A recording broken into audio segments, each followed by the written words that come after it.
Hello everyone, in this video I will guide you to how you can find silica ore in ICARUS. So it's really easy to find it. And firstly open map by pressing M on keyboard, and you need to look for those stone areas like this one or those cliffs. Or you can even find it on the edge of the map when you go around it. So currently I'm on this stone area on L12.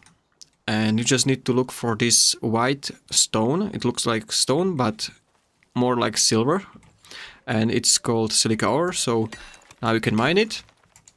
You can mine it with stone pickaxe. And that's how you can find silica ore. So as you can see, there is another one. And if I go further, I'm pretty sure I will find another one. So there is other silica ore. And that's it. That's how you can find silica ore.